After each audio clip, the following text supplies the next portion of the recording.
नमस्कार, मैं हूं अवनींद्र आशुतोष। आपका बहुत बहुत स्वागत है हमारे खास कार्यक्रम छू लो आसमान में।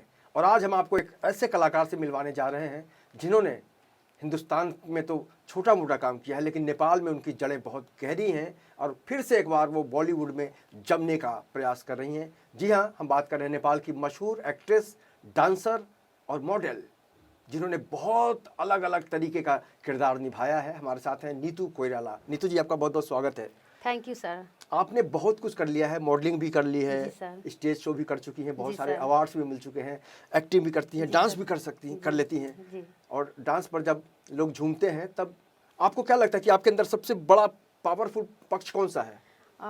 डांस को लेना चाहती हूँ। जो मैं मंच में जाती हूँ ना, जी। उस टाइम लगता है मैं कलाकार हूँ।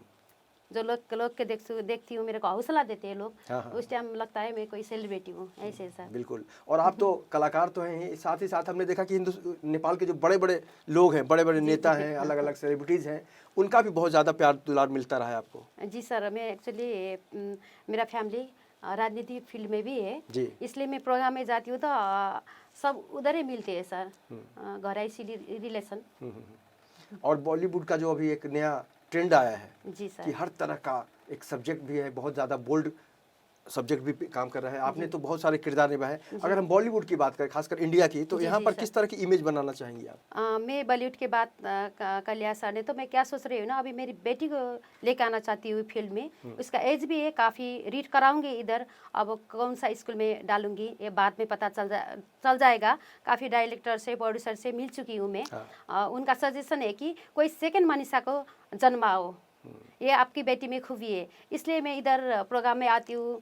क्या बताऊँ सर, ऐसे है सर। सेकंड मनीषा कोइराला मतलब आप देने वाली हैं? जी सर। बॉलीवुड को एक नई एक्ट्रेस मिलने वाली है, हालांकि वो बहुत छोटी है, लेकिन जब माँ को विश्वास होता है कि बेटी मनीषा कोइराला जैसी इमेज बनाए, तो निश्चित रूप से कहा जा सकता है कि इनका जो योगदान है, इनकी जो सोच है, इनकी जो मेहनत है, उससे आप भली भांति कुछ ही समय बाद परिचित होंगे। और इस शो में भी हम आपको अश्वनी से मिलवाएंगे, जो इनकी बेटी हैं, और उनकी एक इच्छा भी है कि वो क्या बनना चाहती हैं। लेकिन अगर हम कलाकारों की बात करें, कलाकार हर फील्ड में जाता है, हर पार्टी में उठता बैठता है। आपको क्या लगता है कि अभी जो टेंशन चलता है कभी कभी हिंदुस्तान और नेपाल के बीच, तो एक कलाकार के तौर पर क्या सोचती हैं?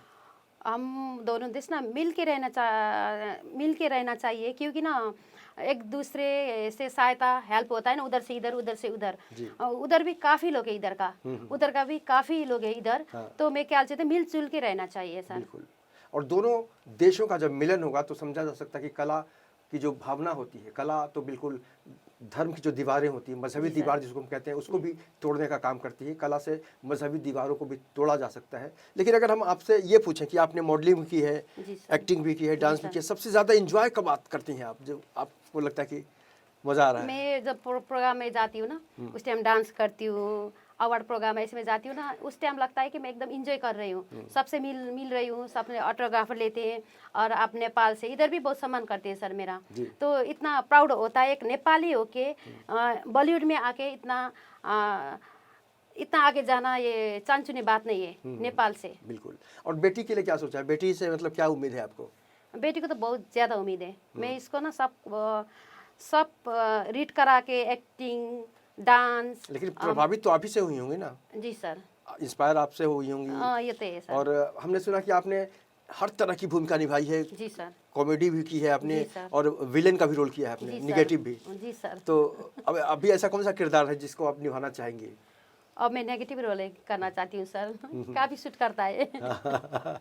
और अगर हम शौक की बात करें तो नेपाल का जो परिवेश है, नेपाल का जो खान पान है, वो तो खैर बहुत बहुत फेमस है। आपको क्या क्या पसंद है? नेपाली डिश मेरे को तो दाल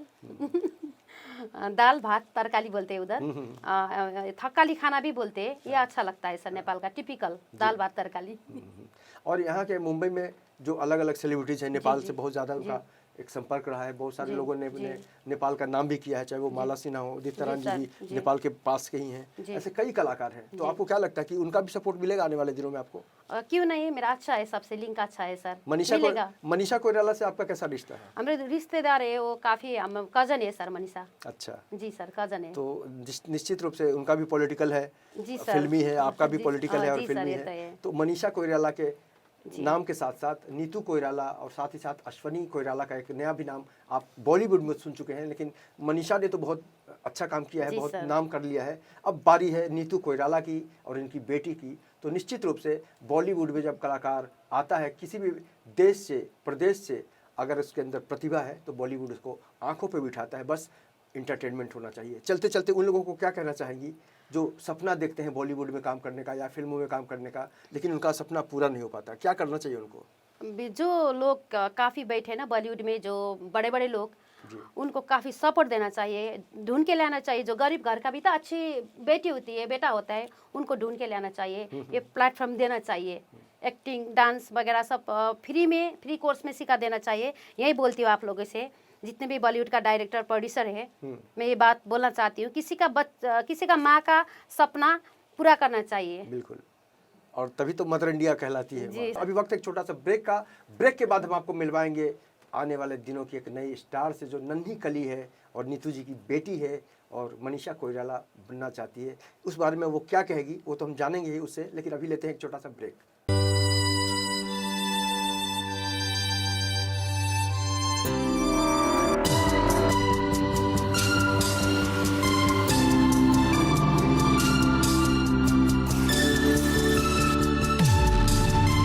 कुछ भी पी लो, अब तुम्हारी बॉडी रिवाइव होने वाली नहीं है।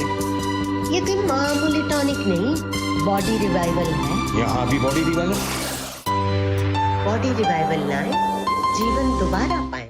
ब्रेक के बाद आपका बहुत बहुत स्वागत है। आप देख रहे हैं मेरे साथ छू लो आसमान।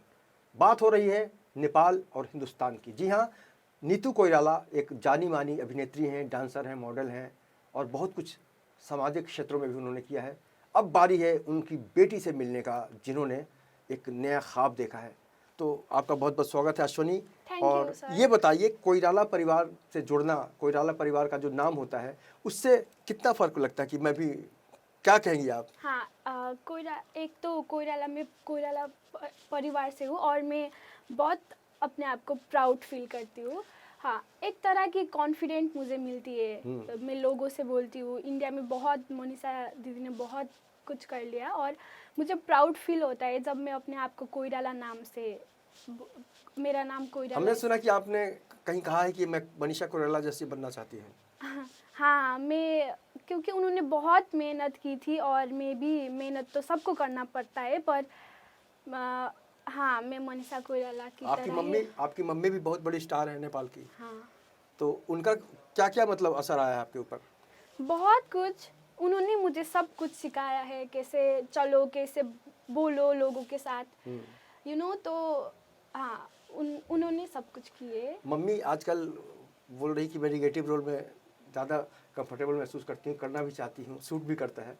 आप अपनी इमेज कैसा चाहती हैं? मैं तो यही मानती हूँ, आप मेहनत करो और आगे बढ़ो। मैं भी वैसा ही करूँगी और देखते हैं क्या क्या होगा, पर हाँ, मैं सब कुछ कर लूँगी जो एक एक्टर को करना चाहिए। आपके शौक क्या क्या हैं? और मेरे शौक एक्टिंग, डांसिंग, जो एक एक्टर में होती है ना, जो वो सब है मेरे। मतलब सब कुछ है आपके अंदर। हाँ, एक एक्टर को हर कुछ जानना पड़ता है, फाइट हो, डांस हो, या फिर कहीं ना कहीं से एक जो सबसे बड़ी चीज़ है कि आपके अंदर ऑब्जर्वेशन शक्ति होनी चाहिए कि सामने वाला जो बोल रहा है, डायरेक्टर बोला कि आपको अभी भागना है, आपको अभी रोना है, आपको अभी रुकना है, तो आप उसके लिए तैयार हैं? हाँ, मैं तो छोटी हूँ, मुझे अभी बहुत कुछ सीखना है। I have to learn many things. तो या I am confident about my self, I can do very good. Everything. अब बॉलीवुड के कौन से स्टार पसंद है आपको, यहाँ के जो बॉलीवुड? मुझे आलिया भट्ट बहुत पसंद है, और आलिया भट्ट ने भी यंग एज में मूवी इंडस्ट्री में काम किया था, तो हाँ, मुझे भी ये इशारा मैं समझ रहा हूँ। ये भी, हाँ, वेरी गुड। ये कॉन्फिडेंस कहीं ना कहीं से कलाकार को एक प्रोत्साहन देता है, और कलाकार तभी संपूर्ण कहलाता है जब वो हर तरह की भाषा, हर तरह की भावनाओं को समझता है। और नेपाल का एक अलग रिश्ता रहा है भारत के साथ, और निश्चित रूप से खासकर अगर हम हिंदी इंडस्ट्री की बात करें तो ऐसे कई नाम हैं जिन्होंने नेपाल का नाम रोशन किया है, और ऐसे कई गायक हैं जिन्होंने अपने देश को अलग अलग दुनिया के कोने तक पहुंचाया है। जी हाँ, हम बात कर रहे हैं कुछ ऐसे कलाकारों की, खासकर अगर हम मनीषा कोइराला की बात करें, उदित नारायण की बात करें, बहुत सारे लोग हैं। और सबसे बड़ी बात है कि भारत के आराध्य देव माने जाते हैं श्री राम, उनका जो ससुराल है वो नेपाल में ही है। तो कुल मिलाकर भारत और नेपाल का जो एक जुड़ाव है उसमें और भी मजबूती आएगी जब इन दोनों माँ बेटी का अलग अलग रंग आप बॉलीवुड में देख सकेंगे। तो हमसे बात करने के लिए बहुत बहुत शुक्रिया। और चलते चलते अपनी मम्मी को किस तरह से थैंक यू देंगे, क्योंकि आज आप जो कुछ भी हैं मम्मी की तरह से। हाँ, मैं किसी वर्ड में उनको डिफाइन नहीं कर सकती हूँ। मैं क्या बताऊँ। चलिए थैंक यू तो बोल दीजिए कम हाँ, से कम। थैंक यू सो मच मम्मा। आपने मैं जो कुछ भी आज हूँ मम्मा की वजह से ही हूँ। तो थैंक यू तो एक बहुत छोटा वर्ड है। हाँ, तो मैं उनको श्योर प्राउड फील कराऊंगी। I am going to make her proud. हाँ, थैंक यू। बिल्कुल, आप प्राउड जरूर कराएंगी ताकि मम्मी भी बोले बेटी हो तो ऐसी। तो कुल मिलाकर कहा जा सकता है कि छूलो आसमान के जरिए उन कलाकारों से मिलाने का जो सिलसिला है वो हमेशा जारी है और जारी रहेगा। फिलहाल हम बात कर रहे हैं भारत और नेपाल के रिश्ते में एक नई उम्मीद की, जिसका रंग होगा बॉलीवुड। इस खास कार्यक्रम में इतना ही। बाकी की खबरों के लिए आप देखते रहिए इन 24 न्यूज़ और मुझे दीजिए इजाज़त। नमस्कार।